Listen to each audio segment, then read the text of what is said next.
जब से कोरोना की महामारी आई, आ जाओ ले आओ।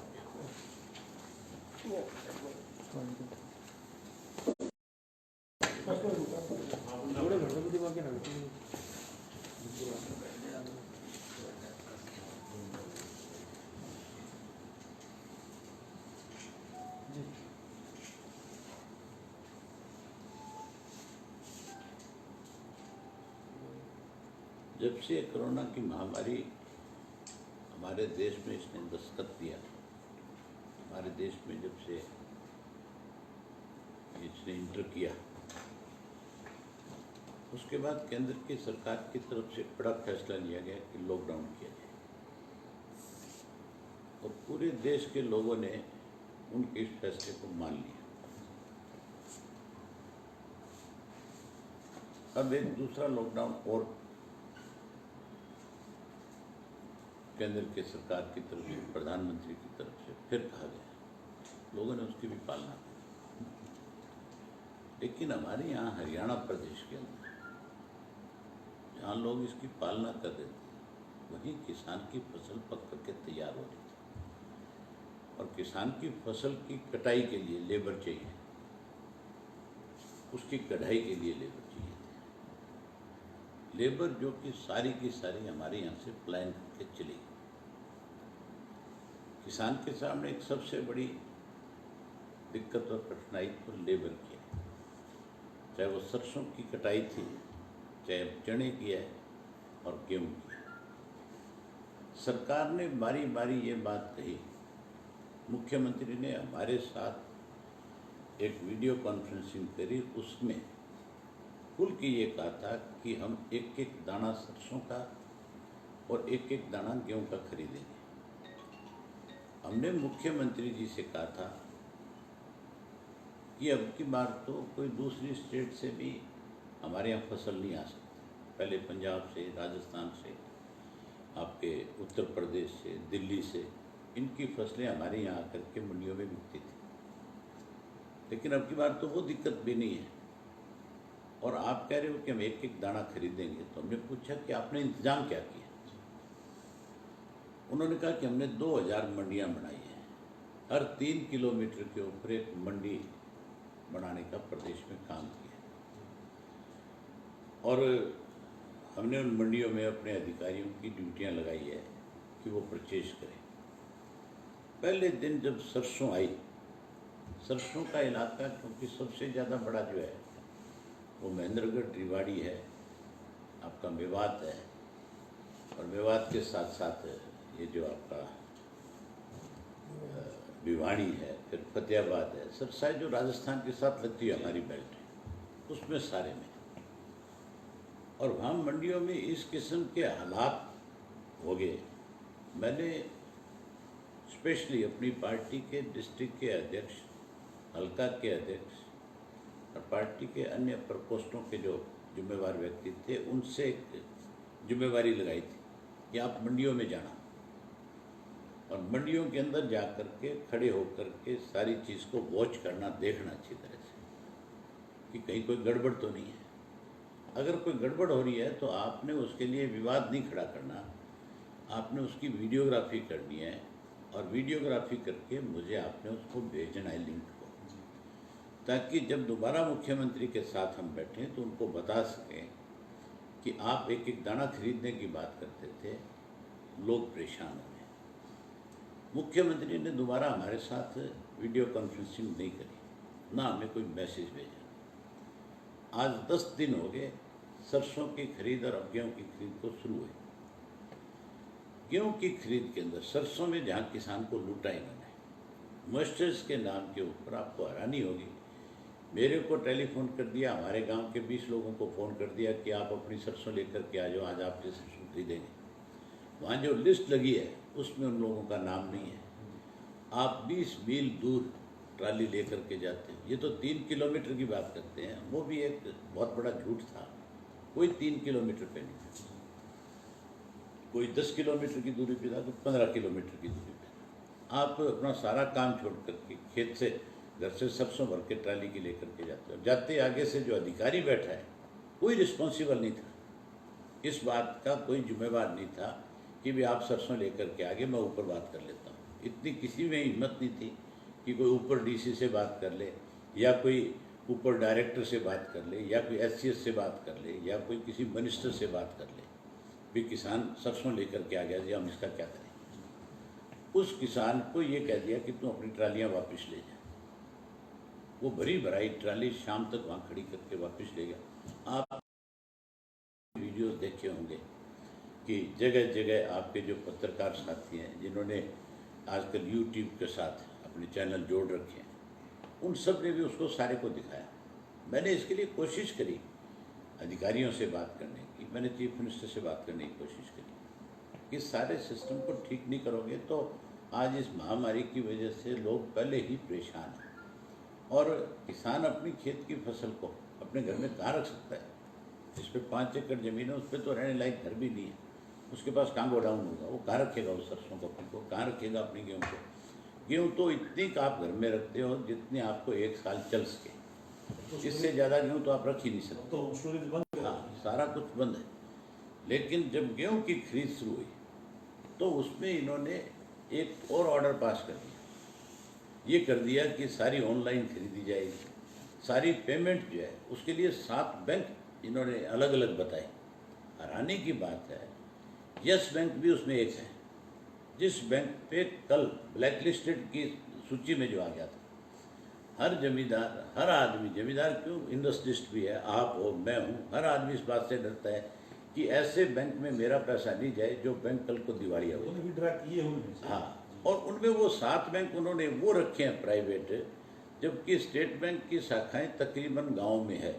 एक गांव में नहीं है तो दूसरे गांव में जरूर आपको मिल जाएगी। नंबर 2, कोई भी किसान जो है वो अपनी पेमेंट लेने के लिए किसी बैंक में जाके अकाउंट क्यों खुलवाए? आज तक कभी ने अकाउंट नहीं खुलवाया था। उसका अकाउंट तो जो था वो आड़ती के पास होता था, आड़ती के माध्यम से उसको पैसा मिलता था, और आड़ती उसको एडवांस पैसा देता था हमेशा कि तू अगली फसल के लिए बीज खरीद ले, खाद खरीद ले, तू उसके लिए डीजल खरीद ले, तू उसके लिए कोई कीड़े मार दवाइयाँ ले ले। ये सब जरूरत की चीज़ें पहले से ही आड़ती उसको मुहैया कराने का काम करता था। ये जो 7 बैंक इन्होंने रखे हैं, ये भी ये मान के चलो कि इसमें भी कहीं गड़बड़ है। बिना गड़बड़ के इस तरह के बैंकों को इस तरह के बैंकों को नहीं रखा जा सकता। अब ICICI बैंक रख दिया, HDFC बैंक रख दिया, यस बैंक रख दिया, कौन से गांव में शाखा है इसकी? आपको 40-50 किलोमीटर दूर जाना पड़ेगा उसके लिए। मंडी आपने 3 किलोमीटर पे रखी है और बैंक आपने वो रखा है। मैं वहाँ जा कर के अपना अकाउंट खुलाऊँ। एक घर में 4 मेंबर है, चारों ने अपने अलग अलग गेहूँ बेची है ले जा करके, क्या वो चारों अपने अलग अलग खाते खुलाने का काम करेंगे? 4 भाइयों की आड़त एक दुकान पे होती है, सारा पैसा एक जगह से उन चारों भाइयों को मिलता है। सरकार ने इन सब चीज़ों को आज के समय में, इस महामारी में, आज जहाँ हर आदमी पैनिक है, डरा हुआ है, पूरी दुनिया में एक भय का माहौल पैदा हुआ है, उस वक़्त के अंदर भी एक इस किस्म का पॉलिसी लेकर के आगे जिससे आम आदमी परेशान हो गया। आड़ती स्ट्राइक पे चला गया, किसान आड़ती के साथ खड़ा हो गया।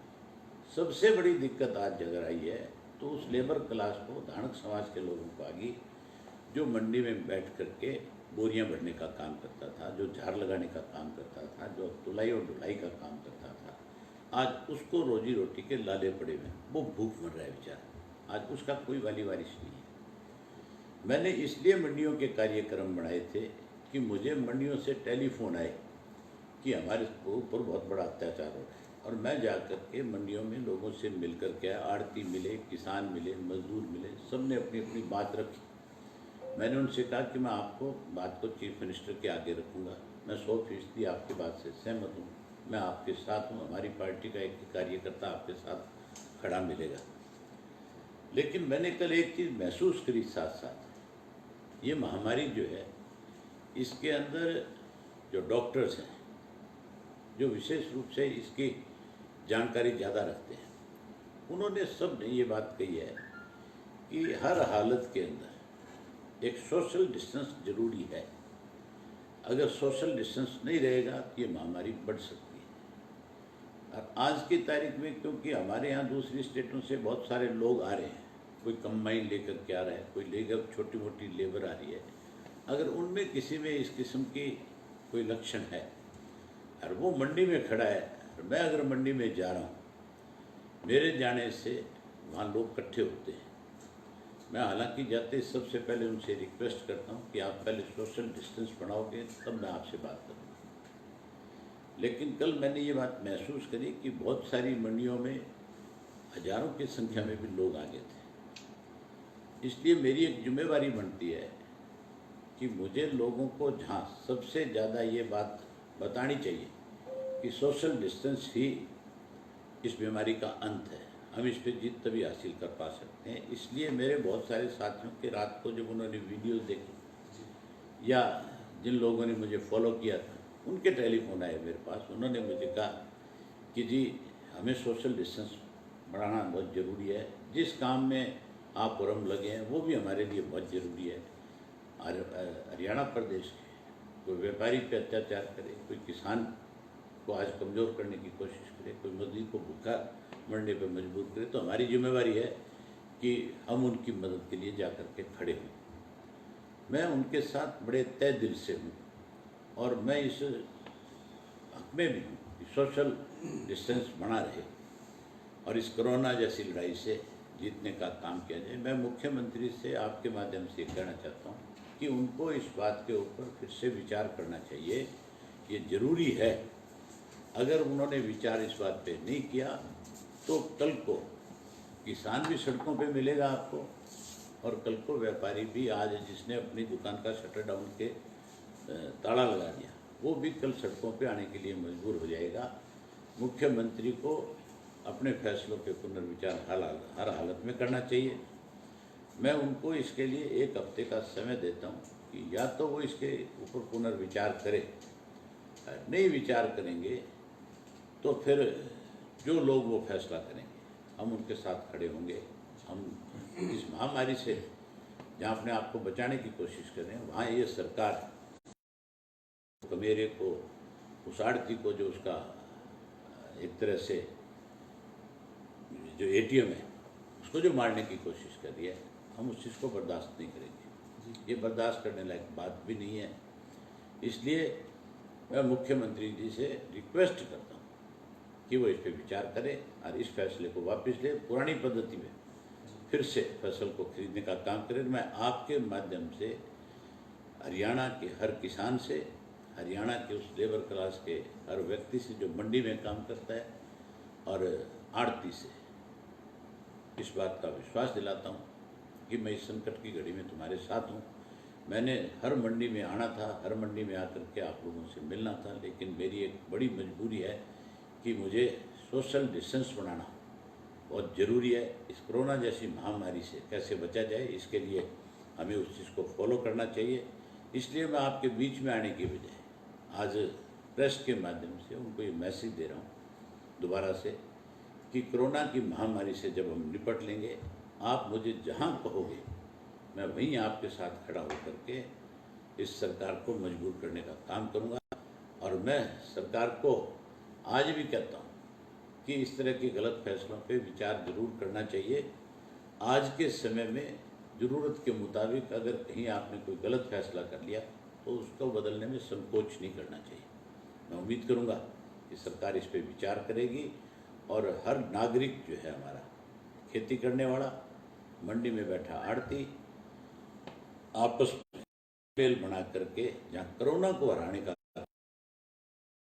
की फरमान को भी ख़त्म करवाने में अपनी इस लड़ाई को और मजबूती के साथ लड़ने का काम करेगा। मैं किसानों से विशेष रूप से अपील करूंगा कि आप चाहते हो कि आपके ऊपर इस तरह के ज़बरदस्ती ना थोपी जाए कोई चीज़, तो फिर गेहूं को अपने घर से बाहर निकालने के बजाय घर के अंदर जमा करने का काम करो, ताकि सरकार को मजबूर होकर के आपके आगे झुकना पड़े, अपना फैसला बदलना पड़े, ताकि आपका और आड़ती का रिश्ता नए सिरे से और ज़्यादा मजबूत हो, और ज़्यादा विश्वसनीय हो जाए। इसके लिए दोनों को मिलकर के अच्छी लड़ाई लड़नी चाहिए। मेरी पार्टी, मेरा हर साथी किसान और व्यापारी के साथ है। खड़ा होता है कि जैसा भी आपने कहा कि भाई सरकार ने गलत फैसला लिया, कहीं आप ये नहीं मानते कि सरकार इस सोशल डिस्टेंसिंग जो लागू की गई है कोरोना महामारी को लेके उस किसान को मजबूर तो नहीं करती, वरना किसान सड़क पे आ जाता है तो सरकार को मजबूर कर देता है। 5 वर्ष तक लगातार इस बीजेपी की सरकार ने धान का एक बहुत बड़ा घोटाला किया और उसके लिए मुख्यमंत्री ने हमें हाउस के अंदर कमेटियां बनाई, आश्वासन दिए, लेकिन अपनी बात से मुकरता रहा। आज की तारीख में भी किसान की जिस तरह धान में लूट की गई थी, उस तरह से अब ये गेहूं में लूट करने की साजिश है। मतलब इस कोरोना की हाँ, तो इस कोरोना की आड़ में यानी किसान को मारना चाहते हैं। सरकार की मंशा कहीं ना कहीं खराब लग रही है आपको? नहीं, खराब नहीं लग रही, खराब तो है ही। आप मुझे एक चीज बताओ, सरकार कहाँ पर है? अगर सरकार होती तो आज कोरोना जैसी महामारी में मंडियों के कोई तारे थोड़े लगते। एक तरफ लॉकडाउन है, दूसरी तरफ शटर डाउन भी हो गए। शटर डाउन हो जाएगा, कहाँ जाकर के किसान अपनी फसल बेचेगा? किसको देगा? सीधा सरकार को नहीं देगा, सीधा सरकार को अपनी फसल दे दे। आज हालत ऐसी है कि मेरे खेत के अंदर अगर 100 क्विंटल गेहूँ है तो मुझे कहते हैं 40 क्विंटल ले। मैं 60 क्विंटल कहाँ लेकर के जाऊँगा? मैं अगर आड़ती पे जाऊँगा तो मेरी 100 की 100 क्विंटल बिकेगी और 100 की 100 बेचने के बाद मुझे जब भी कोई पैसे की जरूरत पड़ेगी मैं अपने आड़ती से जाकर के मांग सकता हूँ, ले सकता हूँ। अगर मैं सरकार से पैसे लूँगा तो सरकार सबसे पहले तो आज की तारीख में जो कोई कर्जा ले रखा है, जो उसका ब्याज है वो माफ़ करना चाहिए और उसको जो कर्जा लिया है उस कर्जे को सरकार आज की तारीख में किसान का गेहूं लेकर के उस गेहूं का जो पैसा है उसमें से काटना चाहते हैं। मतलब दूसरा, सरकार ने एक और लूट मचाई है, जबरी वसूली तो वो भी करेंगे और दूसरा एक और करना चाहते हैं कि किसान की गेहूं जब सरकार खरीदेगी तो उसके अंदर 10% कटौती करने की बात करते हैं।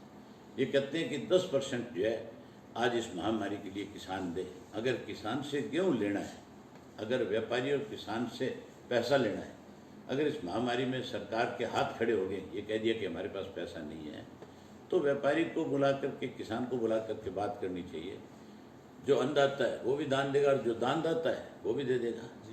इस महामारी से लड़ा भी जा सकेगा, लेकिन इस महामारी से लड़ने के लिए मुख्यमंत्री के जिस किस्म से बयान आते हैं उससे ऐसा लगता है कि मुख्यमंत्री जी जो है अब तक भी ये समझ नहीं सके कि किससे इस महामारी के लिए बात करनी चाहिए, किससे पैसा लेना चाहिए, कौन इसके लिए पैसा दे सकता है।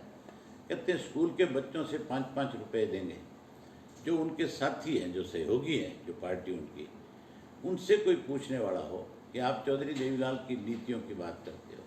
चौधरी देवीलाल ने तो गरीब का बच्चा स्कूल में पढ़ने जाए, इसके लिए 1 रुपया सबसे पहले गरीब के बच्चे की पढ़ाई के लिए अगर किसी ने सरकार की तरफ से कोई ऐसा फैसला लिया जिस लालच में बच्चा पढ़ना जाए, तो चौधरी देवीलाल ने 1 रुपया स्कूल में जाने वाले बच्चे को हर रोज़ गरीब को दिया कि गरीब का बच्चा भी एजुकेशन ले, गरीब का बच्चा भी कल को कोई अफसर बने, गरीब का बच्चा भी आगे बढ़ सके। ये उन बच्चों से जो आज स्कूल नहीं जा रहे, जो स्कूल बंद पड़े हैं, जहाँ उन बच्चों की फीस माफ़ करनी चाहिए सरकार को, उनकी फीस माफ़ करने के बजाय कहते हैं कि हम उन बच्चों से, स्कूल के बच्चों से 5-5 रुपए लेंगे। कि कितनी बड़ी शर्म की बात है हमारे लिए। शराब सरकार कर रही है कि हम शराब के ठेके खोल करके राजस्व प्राप्त करना चाहते हैं। उनसे पूछने वाला हो, कोई इंडिया की एक स्टेट, चाहे वो छोटी है चाहे बड़ी है, किसी एक स्टेट के मुख्यमंत्री ने अब तक ये बात नहीं कही कहीं पे कि जी हमारे पास ये महामारी से लड़ने के लिए पैसा नहीं है, इसके लिए हमें स्कूल के बच्चों से पैसा लेना होगा, शराब के ठेके खोलने होंगे।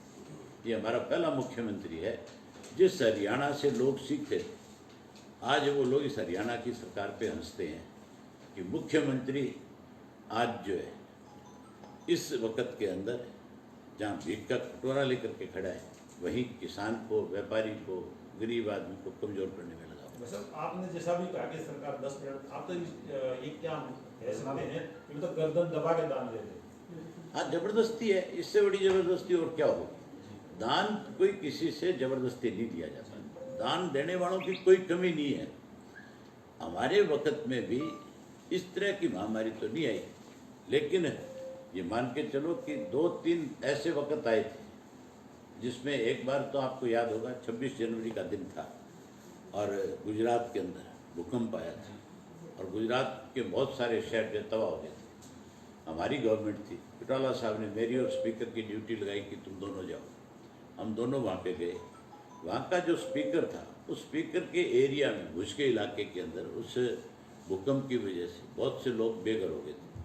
हमने 36 गांव अडॉप्ट किए थे वहाँ पे और 36 के 36 गाँव को नए स्कूल बना करके दिए, घर बना करके दिए। उस वक्त लोगों ने पता नहीं कितना पैसा हमारे रिलीफ फंड के अंदर दिया था।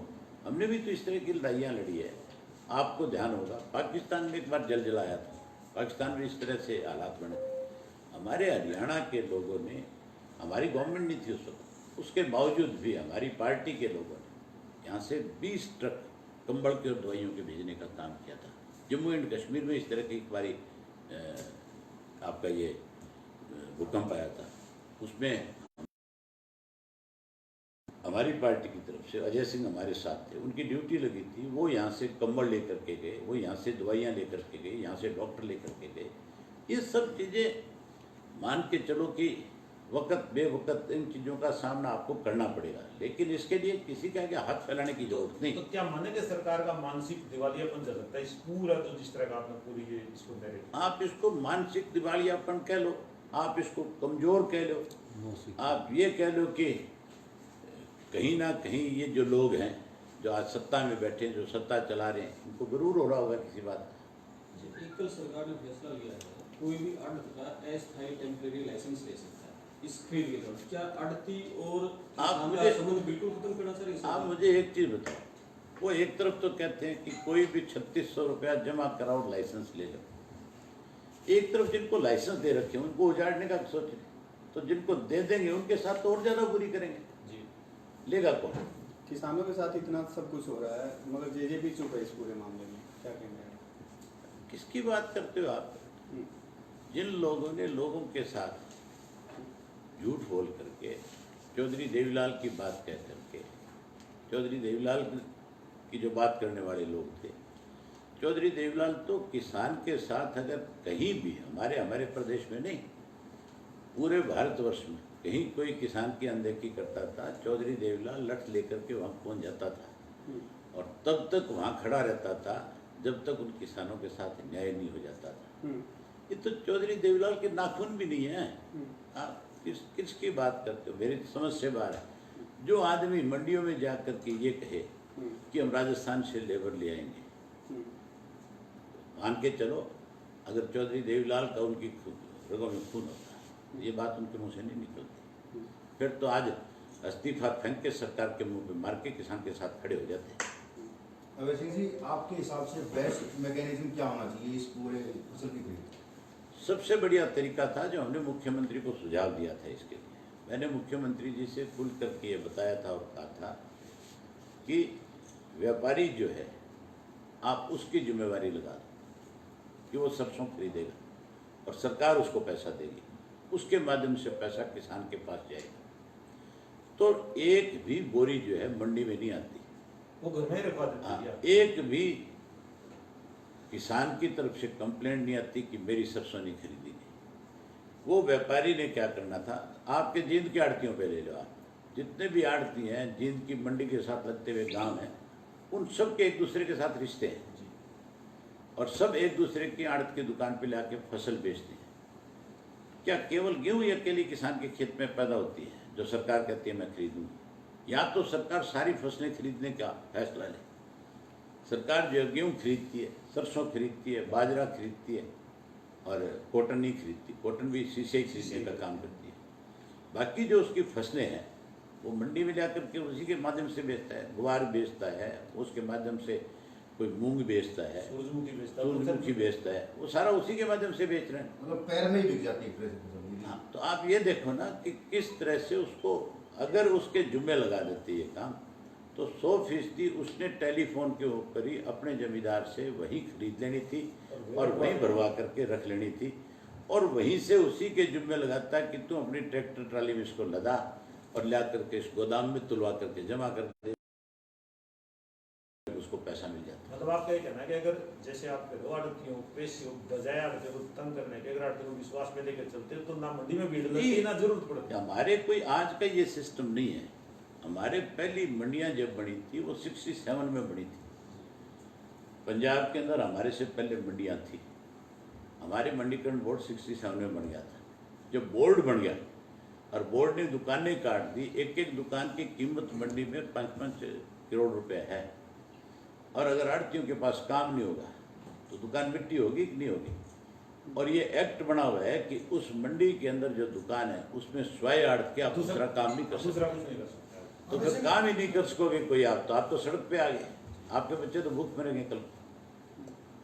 भाई साहब, अब पंचायतों के माध्यम से सरकार ने जो भरने की बात कही है, चिट्ठी भी जारी करी है पंचायत के खाते को। ये चीजें पॉसिबल नहीं है। ये कहना आसान है कि हम सरपंच के माध्यम से खरीद लेंगे।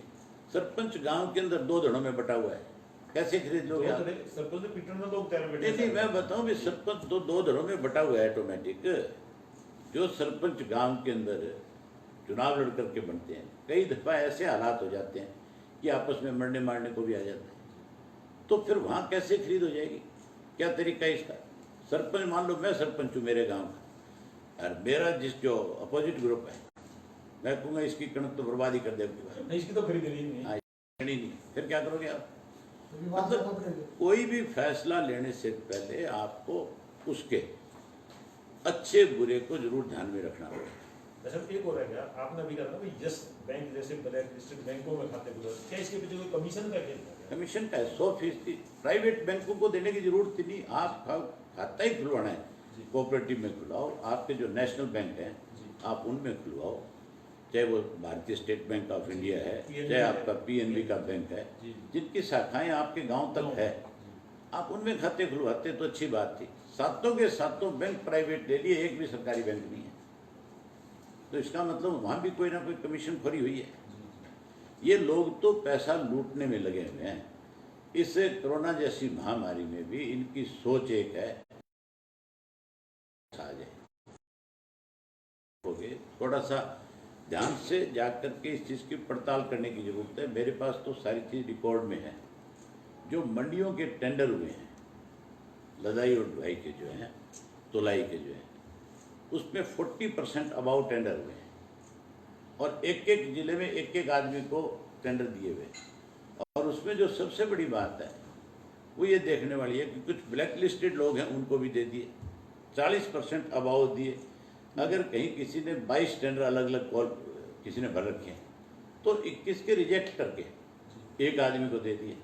ये चीज़ें तो समय पे सारी की सारी चीज़ें आप सब लोगों के सामने अपने आप आ जाएगी। आप भी अपनी मंडी में पता कर लो, यहाँ पे भी इस तरह की गड़बड़ बड़ी मिलेगी। बात हो रही है यहाँ, बड़ी तो मतलब लूट तो आप ये देखो ना, इस समय में आपको मदद करनी चाहिए, अरे ये सरकार लूटने में लगी हुई। इससे ज्यादा बड़ा और तो वैसा विधानसभा धोखा अधिकार है। जब विधानसभा सेशन में जाएगी तब आप उठाएंगे इस मुद्दे को? आपको लगता है कि मैं चुप हो जाऊंगा?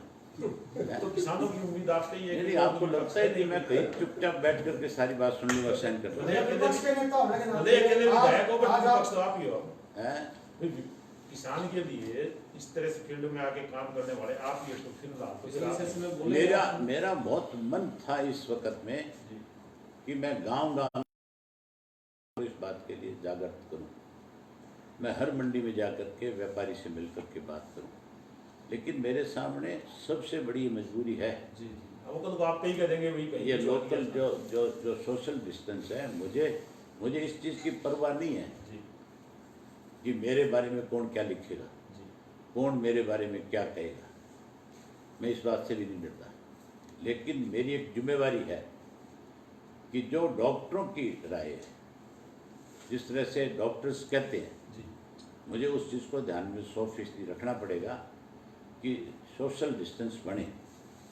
इसके लिए मैं आज की तारीख में उन लोगों से मिल नहीं सकता, एक मेरी मजबूरी है। लेकिन आप जैसे साथियों के माध्यम से मैं बार बार उनसे कहूँगा, फोन पे भी कांटेक्ट करेंगे आप? करूँगा, मैं बार बार उनसे कहूँगा कि भाई सोशल मीडिया के माध्यम से मैं उनसे रोज़ बात करूँगा, रोज़ उनसे कहूँगा कि भाई आप इन सब चीज़ों को ध्यान में रख कर इस सरकार के इस गलत फैसले का विरोध जींद करो। जींद मंडी जाएंगे क्या? ना, नहीं जाऊंगा। ठीक। अब मैं किसी भी मंडी में नहीं जाऊंगा।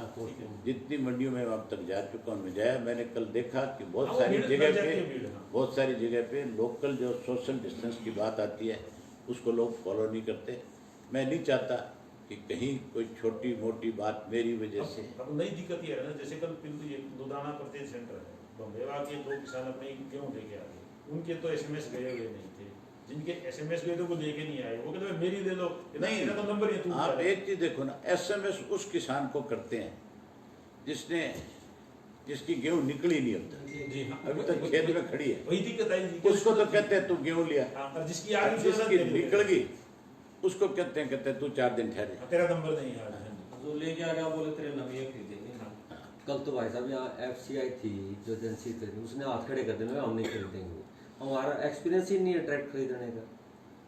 आप मुझे ये बताओ, आप एक तरफ तो ये कहते हो कि उन एजेंसियों ने हाथ खड़े कर दिए, वो आपके पत्रकार साथी कह रहे हैं कि सरपंचों से खरीदेंगे, तो सरपंच का काम कोई गेहूं खरीद करके देना है क्या?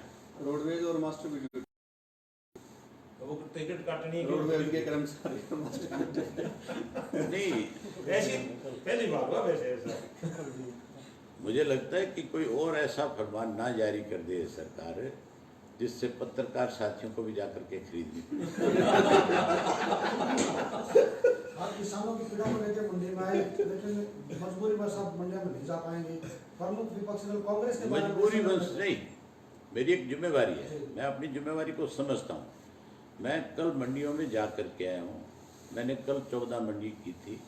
उन मंडियों में मैंने देखा था उचाणा की, नरवाणा की, पीलू खेड़ा की, आपकी यहाँ की सफ़ीदों की, उन मंडियों में हजारों लोग थे। तो मैं नहीं चाहता कि इस तरह से हजारों लोगों की भीड़ इकट्ठा हो। सोशल डिस्टेंस बने, ये आपकी और हमारी सबकी जिम्मेवारी है। इसी में सप्लीमेंट्री है सर कि आप तो बीच में आ गए, लेकिन आप विपक्षी प्रमुख विपक्षी दल कांग्रेस है, उसकी भूमिका क्या मानते हो संकट काल में? विपक्ष कहाँ है? अगर विपक्ष कहीं होता है तो फिर सरकार इस तरह के निर्णय नहीं ले सकती थी। फिर सरकार को 100% डर रहता कि हम क्या निर्णय करने जा रहे हैं। कांग्रेस तो आज भी बटी हुई है। कांग्रेस सुरजेवाला कहीं अपनी डफली बजा रहा है, हुड्डा अपनी बात कर रहा है, शैलजा अपनी बात कह रही है। कहाँ है मुझे बताओ तो सही। मतलब कांग्रेस किसानों के लिए लड़ने की बजाय आपस में लड़ रही है फिलहाल। बस कहाँ किसानों की कौन बात करता है? आपने कांग्रेस में किसी को किसान की बात करते देखा है? वही तो आपसे पूछ रहे हैं। ऐसा मतलब किसान की बात आप लोग ही करते थे। मुझे याद है छोटा साहब सीएम थे, वो बारिश हुई, काले गेहूं थे, तो डीसी का नजीक काले कहना क्या सरकार को काले कीड़े खा लेंगे, किसान मर जाएगा, इसकी तो होगी। मुझे चीफ मिनिस्टर कहने लगा, बोले अभय जी ये सब कैसे खरीदी जाए, क्या हो? मैं बोला तू तेरे वाली जगह मुझे एक दिन बैठा आपका ना खरीदेगा।